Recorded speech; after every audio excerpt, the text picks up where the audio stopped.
ഹോങ്കോങ്ങിലെ തായ്പോയിൽ ബഹുനില കെട്ടിട സമുച്ചയങ്ങളുണ്ടായ തീപിടുത്തത്തിൽ മരിച്ചവരുടെ എണ്ണം 55ആയി. 250 പേരെ കാണാനില്ല. അശ്രദ്ധമായി നിർമ്മാണ ജോലി കൈകാര്യം ചെയ്തതിന് കെട്ടിട നിർമ്മാണ കമ്പനിയിലെ 3 ഉദ്യോഗസ്ഥരെ അറസ്റ്റ് ചെയ്തു. ഈ വാർത്തയോടെ ഇന്നത്തെ പ്രൈം ടൈം അവസാനിക്കുന്നു. നിങ്ങൾക്ക് ഒരു നല്ല രാത്രി ഞാൻ നേരുന്നു. ശുഭരാത്രി. Good night. Good bye. ഹോങ്കോങ്ങിൽ കഴിഞ്ഞ 63 വർഷത്തിനിടെ ഉണ്ടായ ഏറ്റവും കനത്ത തീപിടുത്തമാണ് ഇന്നലെ ഉണ്ടായത്. തായ്പോയിലെ വാങ് ഫുക് കോട്ട് എന്ന ഹൗസിംഗ് കോംപ്ലക്സിലെ 32 നില കെട്ടിട സമുച്ചയത്തിലായിരുന്നു തീപിടുത്തം. ദുരന്തമുണ്ടായി 20 മണിക്കൂറുകൾ പിന്നിടുമ്പോഴും 8 ടവറുകളിൽ 3 തീ നിയന്ത്രണ വിധേയമാക്കാനായിട്ടില്ല. മരണനിരക്ക് ഇനിയും ഉയരുമെന്നാണ് റിപ്പോർട്ടുകൾ. കെട്ടിടങ്ങളിൽ താമസിച്ചിരുന്നവരിൽ ഭൂരിഭാഗവും മുതിർന്നവരായതിനാൽ ഒഴിപ്പിക്കുന്നത് ബുദ്ധിമുട്ടേറിയ ദൗത്യമായിരുന്നു. അറ്റകുറ്റപ്പണികളുടെ ഭാഗമായി കെട്ടിടങ്ങളുടെ ചുറ്റിലും കെട്ടിയിരുന്ന മുളവേലികളിൽ നിന്നാണ് തീ പടർന്നതെന്നാണ് വിവരം. ജനാലകൾക്ക് മറയായി പോളിസ്ട്രെയിൻ ബോർഡുകൾ സ്ഥാപിച്ചിരുന്നത് തീ അതിവേഗം കത്തിപ്പെടാനിടയാക്കി.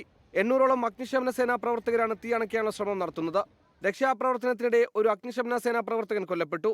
അശ്രദ്ധമായ നിർമ്മാണ പ്രവർത്തനങ്ങൾ കൈകാര്യം ചെയ്തതിന് 3 കെട്ടിട നിർമ്മാണ ഉദ്യോഗസ്ഥർക്കെതിരെ നരഹത്യാ കുറ്റം ചുമത്തി കേസെടുത്തിട്ടുണ്ട്. അഗ്നിബാധയെ തുടർന്ന് ഒഴിപ്പിച്ച 900ഓളം പേർ താൽക്കാലിക ഷട്ടറുകളിൽ തുടരുകയാണ്. International desk 24. ലോകത്തെവിടെയായാലും ഏത് സമയത്തും 24 വാർത്തകളും ഓഗ്മെന്റഡ് റിയാലിറ്റി പാക്കേജുകളും എക്സ്പ്ലെയിനറുകളും വിശദമായി കാണാൻ ഞങ്ങളുടെ യൂട്യൂബ് ചാനൽ നിങ്ങൾക്ക് സബ്സ്ക്രൈബ് ചെയ്യാം.